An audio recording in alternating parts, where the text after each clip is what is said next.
señoras y señores, compañeros aquí presentes a nuestro 23º Congreso Nacional y Regional de la Asociación Psiquiátrica Mundial.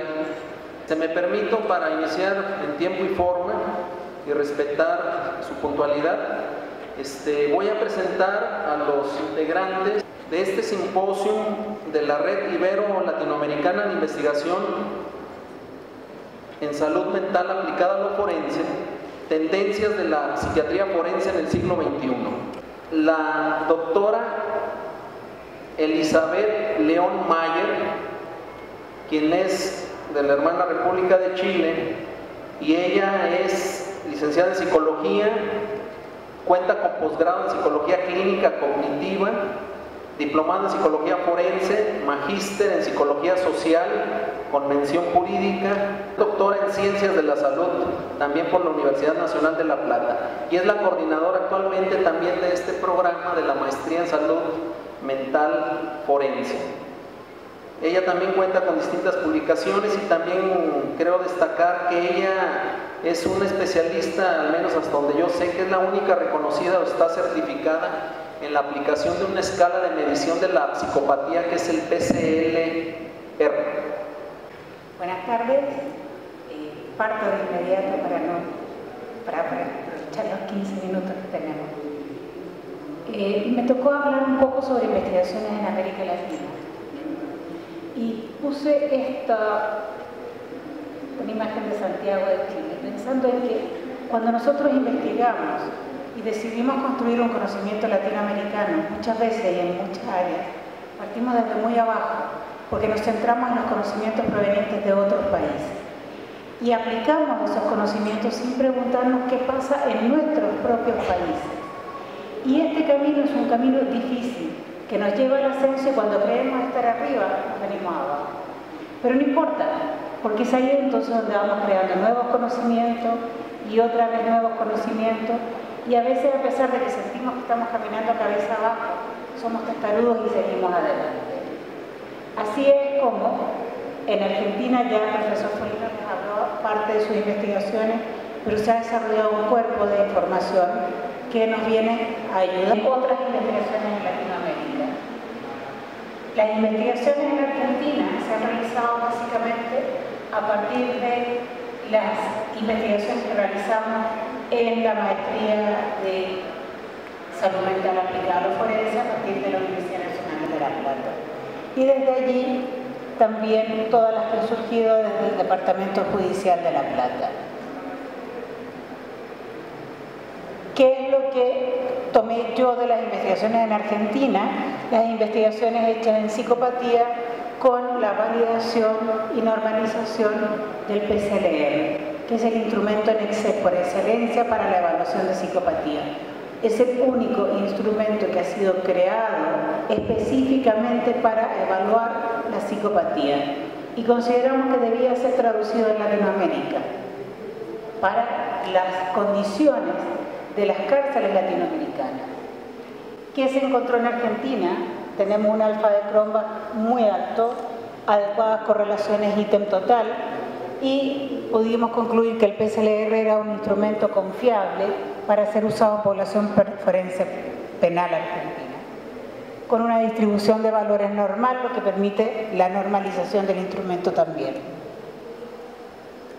También se han hecho otras investigaciones en otros países latinoamericanos, como sería por ejemplo en Brasil, en donde además de la investigación recientemente mencionada por el profesor Folino, tenemos las investigaciones realizadas por el profesor Oscar Peiteboy, que también analiza la tasa basal de recidiva delictual en pacientes liberados en medidas de seguridad. También la predicción de la conducta violenta en población psiquiátrica forense a través del uso de la HCR20 y la PCLR, realizada por Lissier de Bordatelle, también en Brasil. Es decir, ya tenemos dos lugares hasta ahora en donde se estarían utilizando los mismos instrumentos debidamente adaptados a los países de uso. Entonces, seguimos con Chile. En Chile hace más de 10 años que empezamos ya las investigaciones, yo creo que aproximadamente unos 12 años, partiendo con la investigación realizada a través del PCLR, con todo el proceso que implicaba la investigación. La traducción, retrotraducción con todas las autorizaciones correspondientes, la aplicación en un grupo pequeño para ver si el lenguaje que estábamos utilizando era el lenguaje adecuado a nuestra población penal y luego de aplicarlo en diferentes partes del país para poder obtener las normas de aplicación en Chile, que es lo que se hizo. Recorrimos las cárceles desde el norte del país, desde Arica hasta Punta Arenas, de manera de ver si el instrumento se comportaba igual en nuestra población norteña que en nuestra población del sur, considerando que podrían haber variaciones culturales, que teníamos que considerar si esas variaciones culturales eran significativamente diferentes o nos permitían a nosotros establecer un instrumento para todo el país antes de establecer las normas. Como pueden ver, todo ese proceso nos llevó a múltiples investigaciones, algunas muy bonitas, incluso considerando evaluaciones, por ejemplo, entre psicopatía y creatividad. Los instrumentos que hemos utilizado en Chile han sido los 3 PCLR. El PCLR de adultos, para población mayor de 18 años, el PCLR juvenil, en donde estamos realizando en este mismo momento una investigación en chicos desde los 12 a 17 años que están bajo medidas de protección en los sistemas de protección de menores y otras investigaciones que hemos hecho con menores también. Pero como son instrumentos caros y largos de aplicar y que requieren una alta capacitación, también decidimos poder evaluar y normalizar la versión de cribaje, de manera de facilitar el trabajo de nuestros colegas que se encuentran en el ámbito forense. ¿Cuándo surge este problema? ¿Por qué lo hicimos? Porque encontramos que desde el momento en que surge la reforma procesal penal en nuestro país, en donde tenemos que enfrentarnos a juicios orales, ya no podemos ir diciendo en un juicio oral yo creo, pienso que podría ser, sino que lo que tenemos que decir en el juicio oral, sea para quien estemos trabajando, sea Ministerio Público, sea la defensa, poder decir sí, mi evaluación dice tal y tal y tal cosa y tenemos que ser capaces de soportar un contrainterrogatorio que va a buscar destruir lo que estamos diciendo porque ese es el trabajo de los abogados. Por lo tanto, teníamos que tener instrumentos que nos apoyen en nuestra labor. Ese era un camino alto, había que subirlo y había que subirlo bien. Por otro lado, tampoco teníamos idea de cuál era la prevalencia de ciertos trastornos en nuestras cárceles. Es decir, estábamos un poco bajo la creencia común de que todos los que están presos son antisociales, sin pensar que todos los que están presos porque han cometido un acto antisocial, pero no necesariamente son psicópatas o no necesariamente tienen un trastorno de personalidad antisocial. Por lo tanto, necesitábamos evaluar la prevalencia de estos trastornos. Allí, en la última investigación realizada, utilizamos varios instrumentos. El PCLR, que es el instrumento por excelencia, el instrumento madre para la evaluación de psicopatía, y la versión de cribaje de manera de poder normalizarla también. Utilizamos un instrumento autoinformado, donde no esperábamos altísimas correlaciones, pero que nos servía para obtener información a partir de los mismos penados. Y un instrumento de observación en donde teníamos un segundo observador que me iba a decir a mí si estaba viendo exactamente lo mismo que estaba viendo yo o no. Y además la clasificación con la HCR20 y el protocolo de criterio del DSM-4 para el trastorno de personalidad antisocial. Así empezamos a caminar nuevamente un camino difícil, pero que nos iba a llevar a encontrar cifras que nos dieron un fuerte respaldo en el uso de los instrumentos. Encontramos que la distribución de puntajes era normal y aquí tenemos dos puntajes que se nos escapan. Uno correspondería al trastorno de personalidad antisocial y el otro correspondería a la psicopatía. ¿Qué es lo que vimos allí? Vimos que teníamos una coeficiente de correlación intraclase muy alto en todos los factores.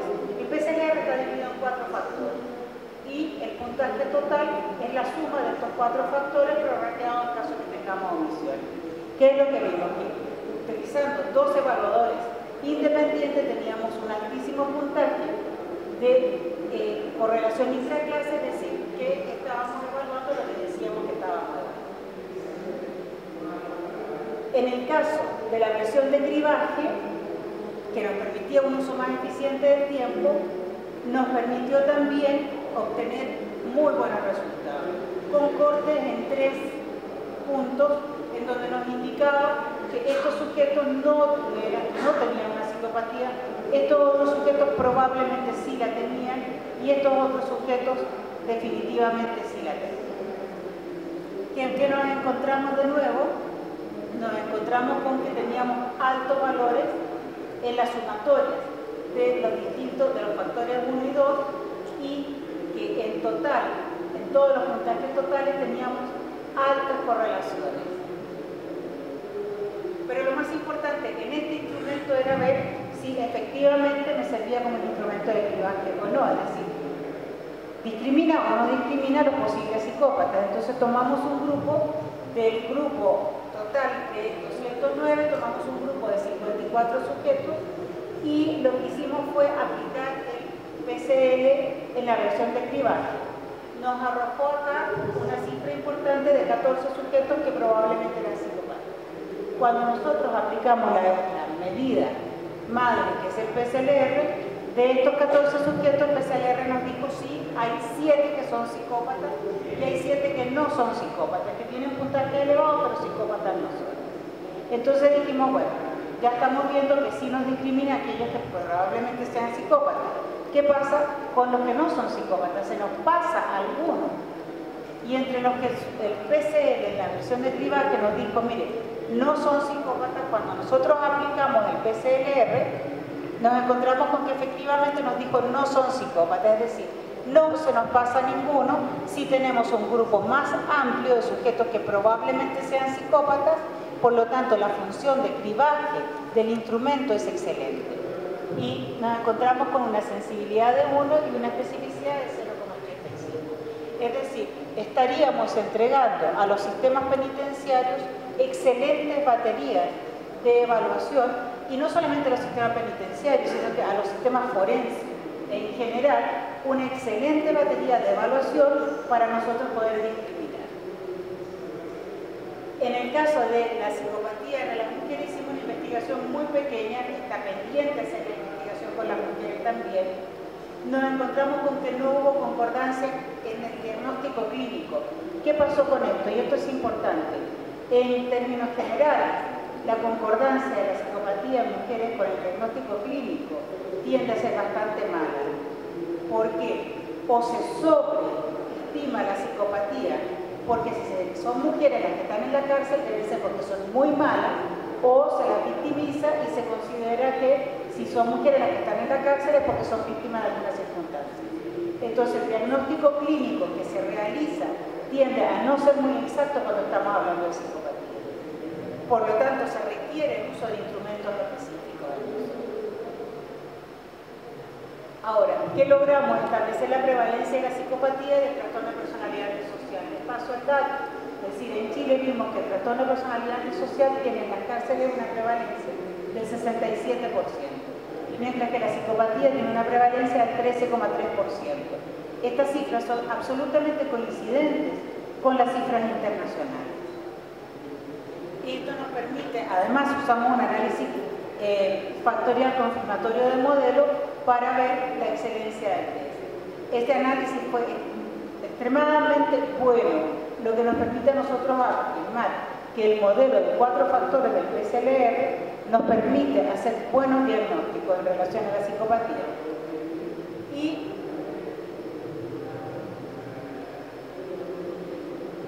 contribuye al conocimiento en general del fenómeno delictual también, porque al ser un instrumento en donde nosotros tenemos que investigar en profundidad lo que estamos evaluando, nos permite a nosotros comprender una serie de elementos que de otras maneras podemos pasar por alto.